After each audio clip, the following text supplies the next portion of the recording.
Alors voici la correction de l'exercice 2, qui était la reconstitution géologique d'une partie de l'île de Groix. Dans le sujet, donc, on nous situait l'île de Groix, hein, au sud de la Bretagne, et il y a des roches un peu particulières qu'on appelle des glaucophanites, qui ont été particulièrement étudiées. Et le sujet en gras était de montrer que l'étude de cette roche permet de retracer une partie de l'histoire géologique de l'île de Groix. Donc évidemment, quand il parle de cette, on parle bien sûr des glaucophanites. Alors le premier document donnait des informations sur cette glaucophanite, et notamment le fait que dans cette roche, on pouvait y voir certains minéraux, des grenats, et puis des minéraux bleus et des minéraux verts. Les minéraux bleus sont liés à la présence de glaucophane et les minéraux verts à la présence de jadéite. On faisait le lien alors avec le document 2, qui était le domaine de stabilité des différents minéraux en fonction de la pression et de la température. Et on voit que glaucophane, jadéite et grenat sont caractéristiques d'un métamorphisme de haute pression et de haute température, puisqu'on a à peu près une pression de 1500 mégapascales, une température entre 200 et 400 degrés. Donc les observations en rouge, c'est dans la glaucophanite du grenat, des glaucophanes et des jadéites, donc 3 minéraux qui sont des minéraux du métamorphisme et qui sont liés à un métamorphisme de haute pression et de haute température.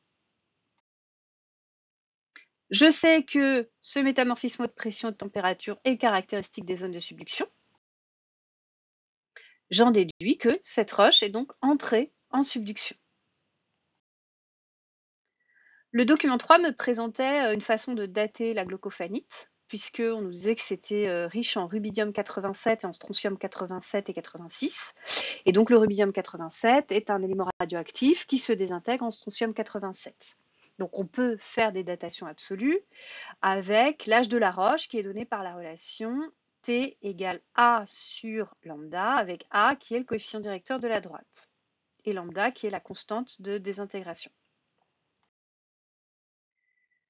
Alors, on nous montrait sur ce document qu'il y avait 3 minéraux qui avaient été extraits de la glaucophanite et pour lesquels on avait regardé leur rapport isotopique en rubidium 87 sur strontium 86 et rubidium 87 sur strontium 86. On avait une information supplémentaire qui était qu'il y avait une petite marge d'erreur pour déterminer évidemment ce rapport. Donc, on pouvait se dire qu'il y aurait forcément une marge d'erreur aussi pour la datation. Et ensuite, on avait le graphique et l'équation de la droite qu'on obtenait à partir de les rapports isotopiques de ces trois minéraux. Donc les 3 minéraux sont représentés ici par les points bleus. Et quand on les relie, ça nous donne une droite qui a comme coefficient directeur 0,0049. Donc c'est ce coefficient directeur qu'on va utiliser dans notre équation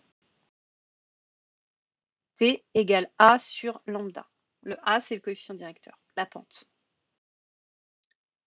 Donc je remplace dans la formule le A par 0,0049, le lambda par la constante de désintégration qui m'était donnée, qui est de 1,42 fois 10 puissance moins 11, et j'obtiens un âge de 3,45 fois 10 puissance 8.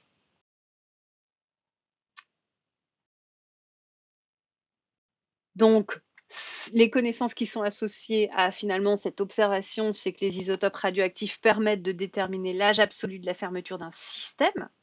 Donc, pour les roches métamorphiques, l'âge absolu détermine l'âge d'arrêt du métamorphisme. C'est-à-dire que ce métamorphisme, il s'est arrêté il y a 3,45 fois 10 puissance 8 années. Autrement dit, la subduction, puisque ce métamorphisme est lié à une subduction, s'est arrêté il y a 345 millions d'années. J'avais un document supplémentaire qui me montrait en fait la composition, la composition chimique de différents prélèvements qui ont été faits dans cette glaucophanite.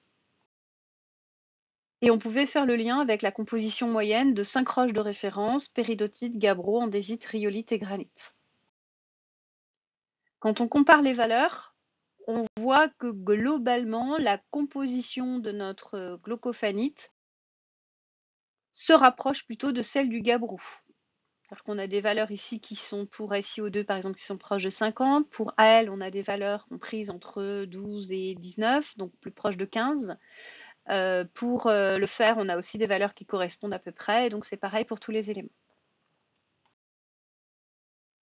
Donc moi j'observe que la composition de la glaucophanite est proche de celle du gabbro.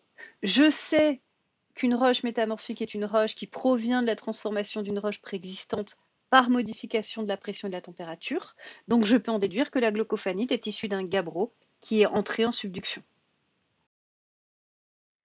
Donc dans ma conclusion, je peux dire que ma glaucophanite, c'était un gabbro, donc ça appartenait à de la croûte océanique, qui a subi un métamorphisme caractéristique d'une zone de subduction, et que ce métamorphisme s'est arrêté il y a 345 millions d'années. Donc ça veut dire qu'il y a 345 millions d'années, la subduction s'est arrêtée. Et comme aujourd'hui on retrouve cette glaucophanite en surface, ça veut dire que en fait cette roche, elle a été exhumée, et une petite faute d'orthographe, elle a été exhumée, c'est-à-dire qu'elle est ressortie en surface par obduction il y a 345 millions d'années.